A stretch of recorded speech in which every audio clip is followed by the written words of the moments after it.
Good morning po mga kapit lover. Yan po ang baby dog ng kapitbahay. Naawa ako. Sobrang payat. Pinapakain ko yan mga kapit lover. Kuwawa naman siguro kung ako mag-alaga nito. Tataba ito. Ganda pa naman ng balahibo. Meron talagang mga owner na hindi gusto na nila mag-alaga ng aso pero hindi naman nila pinapakain. Kaya yan ang masaklap. Kaya yan po. Sana po. Yan po ang aking baby dog. Oh. Tubo-tubo yarn. Wala na po yan. Sobrang kalamig yung baby ko na yan. Ito ang aking baby dog mga kapit lover.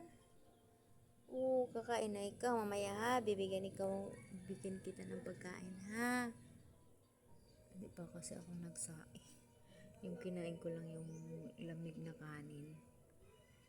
Ayan, konti lang. Hindi pa ako nagsaing. Sasaing pa lang ako.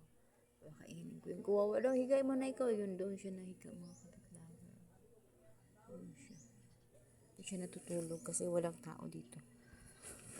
Sa bahay. Sa kapilang bahay. Yan po ang aking mahal. Morning! Morning baby wasyak!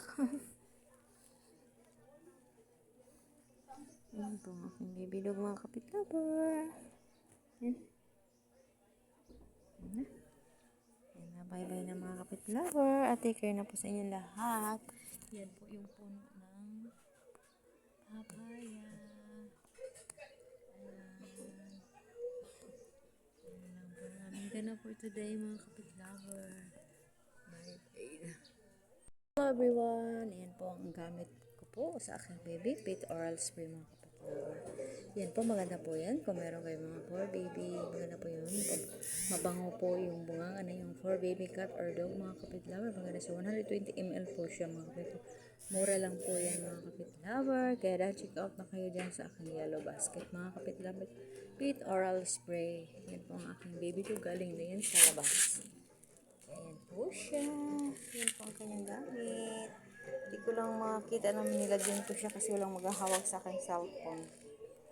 Ayan po mga kapit-lover. Bye-bye na mga kapit-lover. Take care po sa inyo lahat. God bless.